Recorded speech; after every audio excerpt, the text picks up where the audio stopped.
ప్రార్థన చేద్దాం. ప్రియ పరలోకపు తండ్రి, వందనాలు చెల్లించున్నాం. మాకు ఇచ్చిన గొప్ప అవకాశం కోతనాలు, మాకు చేసిన ఉపకారాలు మేలుకు వందనాలు. మా పాపములు మా దోషాలు క్షమించి మమ్మల్ని మీరు నడిపించుకున్న రీతిని బట్టి వందనాలు. అలాగే లోకమంతా కూడా మిమ్మల్ని నమ్ముకోవటానికి సహాయం చేయండి. మీరున్నారు, మీ సహాయం ఉంది కనుక అందరూ కూడా మేపు చూడటానికి సహాయం చేయండి. అలాగే ఇప్పుడు వాక్యం చెప్పడానికి అవకాశం ఇచ్చారు సోదరులు సుబ్రహ్మణ్య గారు. మరి ఆయన ఇప్పుడు డ్యూటీ చేసుకుని వచ్చి ఇక్కడ వర్తమానాలు అందించడానికి ఆయన సహకారం ఉంది. ఆయన పెట్టి కూడా వందనాలు చెల్లిస్తూ వాక్యం చెప్తుండగా వాక్యజ్ఞానం నాకు వినేవారు కూడా ఇమ్మని యేసు ప్రభు పేరట ఏడుస్తున్నాం తండ్రి, ఆమేన్. ప్రియమైన సోదరులారా, దేవుడు మనకి ఇచ్చిన ఈ సమయాన్ని బట్టి దేవునికి నా కృతజ్ఞత తెలియజేసుకుంటున్నాను. అలాగే వింటున్న మీ అందరికీ నా హృదయపూర్వక వందనాలు తెలియజేస్తున్నాను. ఈరోజు నేను మీతో మాట్లాడే అంశం ఏంటంటే క్రీస్తు ప్రభు సువార్త. క్రీస్తు ప్రభు సువార్త. సువార్త అనే 3 అక్షరాలు, కానీ అందులో క్రీస్తు ప్రభు జీవితం మొత్తం ఇమిడిపోయి ఉంది. ఆయన వచ్చిన ఉద్దేశం అంతా ఇమిడిపోయి ఉంది. ఆయన వచ్చిన ఉద్దేశం అంతా కూడా సువార్త అని దాంట్లో ఇమిడిపోయి ఉంది. సువార్త అంటే ఒక పాపిని రక్షించే వార్త, ఒక పాపిని రక్షించే సువార్త, లేక ఒక మానవుణ్ణి రక్షించే సువార్త. ఒక మానవుడు, ఎంతమంది అయితే మానవులు ఉన్నారో మానవులందరినీ రక్షించే సువార్త. సువార్త గురించి మనం ఆలోచన చేద్దాం ప్రియ సోదరులారా. సువార్త అనగా పాపిని లేక మానవుని రక్షించే వార్త అనేటువంటిది. అందులో ఈ సువార్త ఎందుకు రూపొందించబడింది అంటే మానవుని యొక్క రక్షణ కొరకు రూపొందించబడింది సువార్త. తెస్సలోనికీయులకు రాసిన మొదటి పత్రిక 2:2 అపోస్తలుడైన పౌలు రాస్తూ, మీరు ఎరిగినట్టే మేము ఫిలిప్పీలో ముందు శ్రమపడి అవమానం పొంది ఎంతో పోరాటముతో దేవుని సువార్తను మీకు బోధించుటకై మన దేవుని యందు ధైర్యం తెచ్చుకుంటామని మీకు తెలియను. చూడండి, అక్కడ సువార్త దేని కొరకు రూపొందించబడింది అంటే మానవుని రక్షణ కొరకు అని చెప్పబడుతుంది అక్కడ. అందుకేనట శ్రమపడి అవమానం పొంది ఎంతో పోరాటముతో దేవుని సువార్తను మీకు బోధించుటకై మన దేవుని యందు ధైర్యం తెచ్చుకుంటామని మీకు తెలియను. అంచేతను సువార్త మానవుని యొక్క రక్షణ కొరకు రూపొందించబడింది. సువార్తలో మనం ఏం గుర్తించగలమంటే మానవులు పాపములు నశించిపోయారు అని మన సువార్తలో గుర్తించగలం. మనం సువార్త అనే దాంట్లో మనం ఏం గుర్తించగలమంటే మానవులు పాపముందు నశించిపోయారని. అంటే పాపముందు నశించిపోయారు కాబట్టి వారికి సువార్త కావాలి. సువార్త యేసుక్రీస్తు ప్రభు ఆయన మానవుని కొరకు లోకానికి వచ్చినటువంటి సువార్త. ఎందుకు యేసు ప్రభు ఈ లోకానికి వచ్చాడు? 19:10 లోకాసువార్తలో 19:10 నశించిన దానిని వెదకి రక్షించడం కొరకు అని ఉంది అక్కడ. లోకాసువార్త 19:10 నశించిన దానిని వెదకి రక్షించడానికి క్రీస్తు ప్రభు లోకానికి వచ్చారు.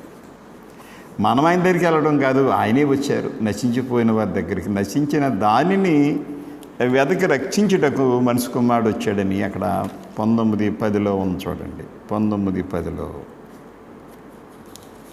ప్రియ సోదరులారా, నశించిన దానిని వెదకి రక్షించుటకు మనిషి కుమారుడు వచ్చిన అతనితో చెప్పాను. యేసు ప్రభు ఎందుకు వచ్చాడు ఈ లోకానికి? దేవుడు మానవుడే ఎందుకు వచ్చాడు?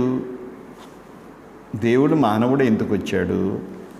కొంతమంది అనుకుంటున్నారు యేసుప్రభు మనుషుడే అంటున్నారు. కానీ మనుషుడిగా వచ్చాడు. మనుషుడు కాదు, దేవుడే మనుషుడయ్యాడు.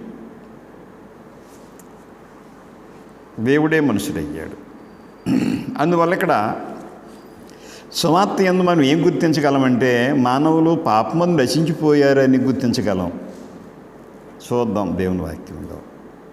అలాగే రోమపత్రిక 3:23 అనేక సార్లు విన్న వాక్యం అది. 3:23 6:23 కూడా అక్కడ చక్కని మాట ఉంటుంది. 3:23 ఏ భేదమును లేదు, అందరూ పాపము చేసి దేవుడు అనుగ్రహించి మహిమను పొందలేకపోవచ్చున్నారు అని ఉంది. అంటే ఇక్కడ మనం సువార్తలు ఏం గుర్తించగలం అంటే మానవులు పాపములో నశించిపోయారు అని చెప్పబడింది. అలాగే 6:23 కూడా ఏం చెప్పబడింది చూడండి. ఎలా అనగా పాపం వల్ల వచ్చి జీతము మరణము. ఎలా అనగా పాపం వల్ల వచ్చి జీతం మరణము. అంటే ఇక్కడ సువార్తలో మనం ఏం గుర్తించగలము అంటే మానవులు పాపమందు నశించిపోయారని సువార్తలు గుర్తించగలం. అంచేతను ఇప్పుడు క్రీస్తు ప్రభు సువార్త మీరు వింటున్నారో వింటలేదో నాకు తెలీదు. కానీ క్రీస్తు ప్రభు సువార్త చాలా అవసరం అనేటువంటిది గుర్తించాలి మనకి. సువార్త లేని ప్రపంచంలో సువార్త అవసరం. సువార్త లేదు కదా ప్రపంచంలో. మంచి వార్త ఎక్కడుంది? మంచి వార్త ఎక్కడ కనపడుతుందా మనకి? ఎక్కడైనా మంచి వార్త కనపడుతుందా? ఎంతమంది మాట్లాడినా ఎన్ని చెప్పినా మంచి వార్త కనపడుతుందంటే మంచి వార్త కనపడతలేదు. అందువల్ల మంచి వార్త అనేది బోధించబడాలి. అందులో ముఖ్యంగా సువార్త బోధించబడాలి. అందువల్ల ఇక్కడ మానవులు పాపమందు నశించిపోయారని సువార్తలో మనం గుర్తించగలం. అందుకే ఇక్కడ ఒక విషయాన్ని మనం గుర్తించాలా. ఏంటి పాపం అంటే ఏంటి? పాపం అంటే గురి తప్పడం.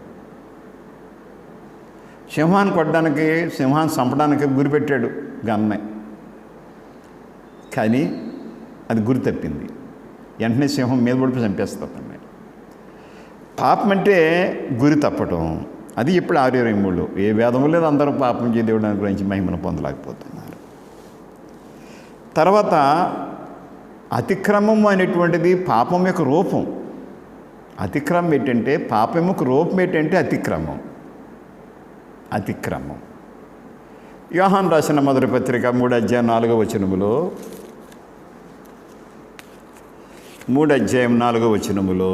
యోహాను రాసిన మొదటి పత్రిక 3:4 ప్రియ సోదరులారా, మీరందరూ వింటున్నారని తలస్తున్నాను నేను. అందరూ వినాలి. చూడండి మీరు సువార్త అనేటువంటి 4 పాపము చేయు ప్రతి వాడును ఆజ్ఞను అతిక్రమించును, ఆజ్ఞాతిక్రమమే పాపము. చూడండి, పాపము చేయు ప్రతి వాడును ఆజ్ఞను అతిక్రమించును, ఆజ్ఞాతిక్రమమే పాపము. అంటే అతిక్రమం అనేటువంటిది పాపం యొక్క రూపము. పాపపు రూపం ఏంటంటే అతిక్రమమే పాపం యొక్క రూపము. అతిక్రమం అనేది పాపం యొక్క రూపము. యాకోబు పత్రిక 4:17 కాబట్టి మేలైనది చేయనిరిగియు అలాగూ చేయని వానికి పాపం కలుగును. మేలైనది చేయనిరిగియు, మేలు చేయడం అంటే తెలుసు, చేయాలని తెలుసు, మేలు చెయ్యాలని తెలియడమే కాదట, పాపం ఏంటట, అలాగూ చేయని వానికి పాపం కలుగును. మేలు చేయాలని తెలుసు, మేలు చేయడానికి అవకాశం ఉంది, మేలు చేయకపోతే పాపం కలుగుతుంది అని చెప్తాడు. అంటే ఇక్కడ నిర్లక్ష్యం చేయడం, దేవుణ్ణి నిర్లక్ష్యం చేయడం అనేటువంటిది. అంచేత ఇక్కడ సువార్త యందు మనం ఏం గుర్తించగలమంటే మానవులు పాపమందు నశించిపోయారని గుర్తించగలం. అందుకే ఈ సమయంలో మరో పాయింట్కి వస్తే దేవుడు సువార్తను ఎందుకు రూపొందించాడు? యోహాను పత్రికలోనే 3వ అధ్యాయం 5వ వచనములో 3వ అధ్యాయం 5వ వచనములో దేవుడు సువార్తను ఎందుకు రూపొందించాడు? దేవుడు సువార్తను ఎందుకు రూపొందించాడు? 5వ వచనం చదువుతాను. 3:5లో పాపములు తీసివేయటకు ఆయన ప్రత్యక్షమాయనని మీకు తెలియను. ఆయన యందు పాపమేమీ లేదు. ఆయన యందు నిలిచిండేవాడెవడను పాపము చేయడు. పాపము చేయవాడెవడను ఆయన చూడను లేదు, ఎరుగును లేదు. పాపం యొక్క శిక్ష నుంచి తప్పించటానికి దేవుడు సువార్తను రూపొందించాడు. తప్పించాలి. రోమాపత్రిక 8:1లో కాబట్టి ఇప్పుడు క్రీస్తు యేసునందున్న వారికి ఏ శిక్షా విధి లేదన్నాడు. అంటే సువార్తను ఎందుకు రూపొందించాడంటే పాపం యొక్క శిక్ష నుండి తప్పించి నీతిమంతుడు చేయడానికి. అదే కాకుండా ఎందుకు సువార్తని దేవుడు రూపించాడు? ఎందుకు రూపించాడు అనేటువంటిది మనం చూద్దాం దేవుని వాక్యంలో. ఎందుకు రూపించాడు చూద్దాం. ఎబ్రీ పత్రిక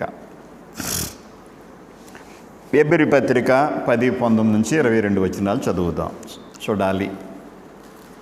మంచి అవకాశం మనకి దేవుడిచ్చిన అవకాశం. 10 అధ్యాయములో 19 నుంచి చూద్దాం. సహోదరులారా, యేసు మన కొరకు ప్రతిష్ఠించిన మార్గమును అనగా నూతనమైనదియు జీవము గలదియు ఆయన శరీరమైన తెర ద్వారా ఏర్పరచబడినదియునైన మార్గమున ఆయన రక్తం వల్ల పరిశుద్ధ స్థలమందు ప్రవేశించుటకు మనకు ధైర్యం కలిగి ఉన్నది. 22 వరకు చదువుదాం. ధైర్యం కలిగి ఉన్నది గనుకను, దేవుని ఇంటిపైన మన గొప్ప యాజకుడు ఉన్నాడు గనుకను, మనసాక్షికి కల్మసము తోచకున్నట్లు ప్రోక్షించబడిన హృదయములు గలవారు, నిర్మలమైన ఉదకముతో స్నానం చేసిన శరీరం గలవారినై ఉండి విశ్వాస విషయంలో సంపూర్ణ నిశ్చయత కలిగి యథార్థమైన హృదయముతో మనం దేవుని సన్నిధానమునకు చేరుదాము. కనుక ఎందుకు సువార్తని దేవుడు రూపొందించాడు? మనసాక్షిని శుద్ధి చేయడానికి, పాపం యొక్క శిక్ష నుండి తప్పించడానికి, పాపాలు వచ్చే నిత్యమైనటువంటి శిక్ష నుంచి విడిపించడానికి అని మనకి కనబడుతుంది ఇక్కడ. అందువల్ల ప్రియ సోదరులారా, క్రీస్తు ప్రభు సువార్త మామూలు కాదు. సువార్తికుడు చేసేవాడు. సువార్తికుడు లేకుండా సువార్త జరగదు. సువార్తికుడు లేకుండా సంఘం దేవుని వాక్యం అందించడానికి ఉండదు. సువార్తికుడు సంఘానికి ఉండాలి. సువార్తికుడు లేని సంఘం నడిపించబడలేదు. సువార్తికుడు లేని సంఘము దేవుని విధానాల్లో నడిపించబడలేదు. అది కరెక్ట్ కాదు. సువార్తికుడు కావాలి. సువార్త చేసే సువార్తికుడు కావాలి. సువార్తికుడు ఉంటే, అందుకే సువార్తికుడు అంటే దేవుని సువార్తికుడు. దేవుని సువార్తికుడిని గౌరవించవలసిన అవసరం ఉంది. ఎందుకంటే దేవుని సువార్త చేసేవాళ్ళు గౌరవనీయులు. సువార్త చేయడం కష్టమైన సంగతి. అందుకే ఇక్కడ జాగ్రత్తగా ఆలోచించాలి. సువార్త అంటే పాపను రక్షించే సువార్త అని మొదటి పాయింట్లో అనేక సబ్ పాయింట్లు చూసాము. తర్వాత ఏంటంటే సువార్త అనేది దేవుని వాగ్దానం. దేవుని వాగ్దానంతో చూడండి. ఒకసారి మనం గలతీ పత్రికలో, ఎఫెసీ పత్రికలో 3వ అధ్యాయం 6వ వచనములో సువార్త దేవుని వాగ్దానం. దేవుడు వాగ్దానం చేశాడు సువార్త గురించి.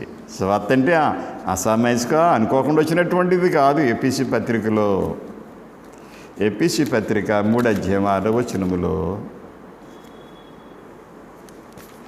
3వ అధ్యాయం 6వ వచనములో ఈ మర్మ మీదనగా అన్యజనులు సువార్త వలన క్రీస్తు యేసునందు యూదులతో పాటు సమాన వారసులను, ఒక శరీరమందలి సాటి అవయవములను వాగ్దానములో పాలువారులై ఉన్నారన్నదియే. 6వ వచనం చూడండి. సువార్త దేవుని ద్వారా, సువార్త ద్వారాగానే మనం దేవుని వాగ్దానంలో పాలువాళ్ళం అవుతాం. సువార్త ద్వారాగానే దేవునితో పాలువాళ్ళం. సువార్త లేకుండా దేవునితో పాలువాళ్ళం అవ్వం. అందుకే సువార్త ప్రాముఖ్యం. మొట్టమొదటిగా ఎంత బోధ చేస్తున్నాడు సువార్తికుడు కాదు కావాల్సింది. ఎంత బోధ చేస్తున్నాడు? భలేగా ఉందా బోధ? చాలా బాగుంది బోధ. భలే చేస్తున్నారు ఈ బోధ. ఇంత మంచి బోధ చేస్తున్నారు, చాలా బాగుందని మీ బోధ, మీరు చాలా బాగా బోధ చేస్తున్నారంటారు. వాస్తవానికి అది కాదు కావాల్సింది. సువార్త ద్వారాగా ఏమవుతామంటే దేవుని వాగ్దానంలో పాలువాళ్ళం అవ్వాలి. అబ్రహాముతో చెప్పాడు దేవుడు, గలతీ పత్రిక 3:8 చూడండి. అబ్రహాంతో దేవుడు చెప్పాడు 3:8 దేవుడు విశ్వాసం మూలముగా అన్యజనులను నీతిమంతులుగా తీర్చునని లేఖనమందు ముందుగా చూచి నీ యందు అన్యజనులందరూ ఆశ్రయించబడుదురని అబ్రహామునకు సువార్తను ముందుగా ప్రకటించాను. చూడండి అక్కడ చూడండి. అంచేతను ఈ వాగ్దానం అబ్రహాంతో చేయబడింది. సువార్త ద్వారాగా మనుషులు ఏం చేస్తారంటే దేవుని వాగ్దానంలో పాలువాళ్ళు అవుతారనేది 3:6 ఎఫెసీ పత్రికలో. ఈ వాగ్దానం అబ్రహాంతో చేయబడింది. ఈ వాగ్దానంలో ఏంటి? మానవుని క్షమించడానికి దేవుని యొక్క ఇష్టం దీంట్లో ముడిపోయి ఉంది. అందుకే క్రీస్తునందు ఎంతమంది ఉంటారో అంతమంది కూడా వారసులు అవుతారు. చూడండి 29 చదువుతా. 3:29 మీరు క్రీస్తు సంబంధులైతే ఆ పక్షమందు అబ్రహాం యొక్క సంతానమై ఉండి వాగ్దాన ప్రకారం ఏమై ఉన్నారు? మీరు వారసులై ఉన్నారు, వారసులు అవుతారు. అందుకే సోదరులారా గమనించవలసిన అవసరం ఉంది జాగ్రత్తగా. దేవుడు అబ్రహాంతో వాగ్దానం చేశాడు, నీ సంతానం మూలంగా అన్యజనులు ఆశ్రయించబడతాడని, నీ సంతానం మూలంగా భూలోకం ఆశ్రయించబడుతుందని అబ్రహాంతో దేవుడు వాగ్దానం చేశాడు. అందుకే ఈ వాగ్దానం అనిపించాలంటే మనందరం కూడా క్రీస్తులోనికి బాప్తిసం పొందవలసిన అవసరం ఉందని 3:26-27 చదువుతాం. చూడండి. యేసుక్రీస్తునందు మీరందరూ విశ్వాసం వలన దేవుని కుమారులై ఉన్నారు. క్రీస్తులోనికి బాప్తిసం పొందిన మీరందరూ క్రీస్తుని ధరించుకొని ఉన్నారు. అంచేతను ఈ వాగ్దానంలో మనం ఎప్పుడు చేరుతామంటే క్రీస్తు యేసులోని బాప్తిసం పొందినప్పుడు ఆ వాగ్దానంలోకి మనం చేరుతాం. అంచేతను సువార్తలోనే వాగ్దానం బయలుపడింది. ఎఫెసీ 3:6 చదివాం కదా. అందుకు గమనించండి సోదరులారా, ఈ యొక్క సమయంలో ఆలోచన చేయాలి. సువార్త అనగా రక్షణ, సువార్త అనగా సమాధానం కలుగు చేసేది. సువార్త సమాధానం కలుగు చేస్తుంది మనుషులకి సువార్త సమాధానం కలుగు చేస్తుంది. కుటుంబాల్లో సమాధానం కలుగు చేస్తుంది. అందరిలో సమాధానం కలుగు చేస్తుంది సువార్త అంటే మామూలుది కాదండి. సువార్త అంటే చాలా గొప్పదండి. సువార్తలో సమాధానం ఉంది.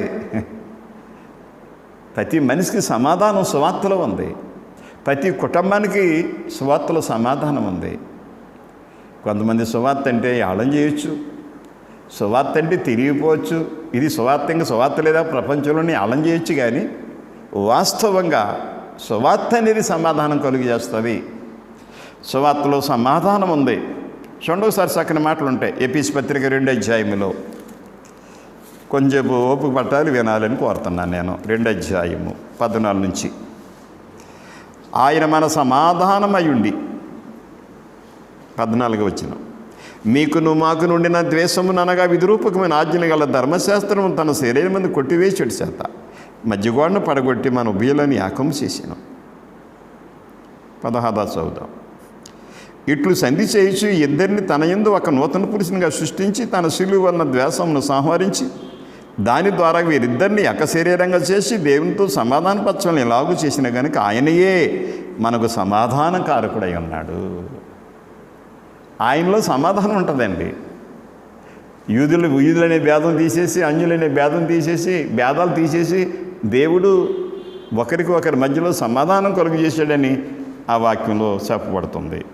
నిజమే, జాగ్రత్తగా ఆలోచించేద్దాం. అలాగే 2:17 కూడా చదువుతాం. చూడండి ఎఫెసీ 2:17 మరి ఆయన వచ్చి దూరస్తులైన మీకును సమర్పస్తులైన వారికి ఏం పాటించాడటండి? సమాధాన సువార్త పాటించాడు. అందువల్ల సువార్త అనగా సమాధానం కలుగు చేయనది. సువార్తలో సమాధానం ఉంది సోదరులారా, సువార్తలో సమాధానం ఉంది. సువార్తను అంగీకరించడం వల్ల మానవులు నీతిమంతులుగా తీర్చబడతారు. సువార్తను అంగీకరించడం వల్ల మానవులు నీతిమంతులుగా తీర్చబడతారు. అందువల్ల రక్షింపబడిన వారికి దేవుని సమాధానం కావలుగా ఉంటుంది. అందుకే సువార్త యొక్క మర్మం అందరికీ పాటించబడాలి. ఈ మర్మం దాచబడి ఉంది చాలా కాలం. అది యేసు ప్రభు ద్వారా బయలుపడింది. అపోస్తులు వచ్చి దాన్ని బయలుపరిచారు. అందుకు ప్రభువుని ప్రియులారా, ఈ సమయంలో ఈ సువార్తలో సమాధానం ఉందండి. ఇది ప్రతి వాళ్ళకి హృదయానికి తలంపులకి కావలు కాస్తుంది సమాధానం. కనుక ప్రతి ఒక్కరు కూడా మీరు సువార్తికులైతే, క్రైస్తవులైతే మీరు మీ వంతుగా మీరు సువార్త పాటించండి. సువార్తను పాటించాలి. సువార్త చెప్పకపోతే ఎవరు వింటారు? వినకపోతే విశ్వాసం ఎవరికి వస్తుంది? ఎవరు మారు మనసు పొందుతారు? యేసు నా ప్రభువుని ఎవరు ఒప్పుకుంటారు? బాప్తిసం ఎవరు పొందుతారు? అంటే సువార్త పాటించబడాలి. అందుకు సువార్తికులందరూ కూడా సువార్త పాటించాలి. సంఘ సభ్యులు కూడా సువార్త పాటించాలి. మీ చేతనంత సువార్త మీరు పెరుగు వాళ్ళకి, మీ చుట్టుపక్కల వాళ్ళకి, మీరు డ్యూటీలో ఉన్నప్పుడే మీ డ్యూటీలో ఉన్న వాళ్ళకి వాళ్ళకు కూడా సువార్త మీద రకంగా పాటించాలి. ఎందుకంటే సువార్తలో సమాధానం ఉంది, సువార్తలో వాగ్దానం ఉంది, సువార్తలో శిక్ష నుంచి తప్పించుకునే విధానం ఉంది, సువార్త రక్షణగా రూపించబడింది. మీ అందరికీ వందనాలు. ప్రార్థన చేద్దాం. ప్రియ పరలోకపు తండ్రి, వందనాలు చెల్లిస్తున్నాం. ఇందిరా కాలనీ కాకినాడ సంఘాన్ని, సత్యవరం వీకరైపురం సంఘాన్ని, ప్రతి సంఘాన్ని దీవించండి.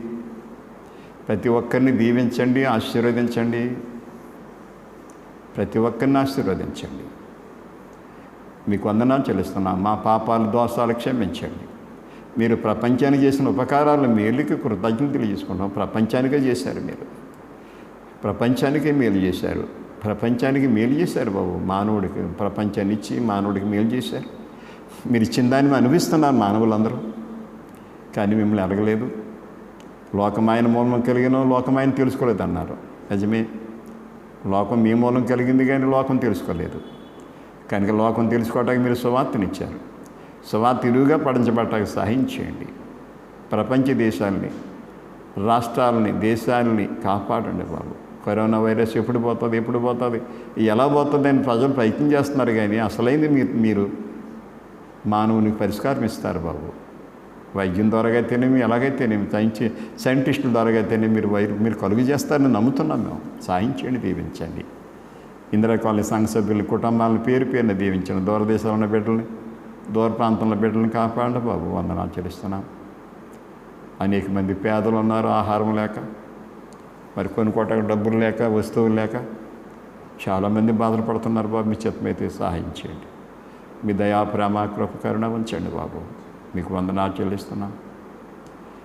మరి పంటలు పండించే వారిని, పరిశ్రమల్లో పనిచేసి ప్రజలకు కావాల్సిన అన్ని తయారు చేస్తున్న వారిని, ప్రతి వృత్తి గల వారిని కూడా దీవించండి. మీ చిత్తమైతే ఈ కరోనా వైరస్ నుంచి విడుదల చేయమని ప్రార్థన చేస్తున్నాం. మీ దయా, ప్రేమ, కృప నాపై ఉంచండి. తప్పులుండి క్షమించండి, దోషాలుండి క్షమించమని.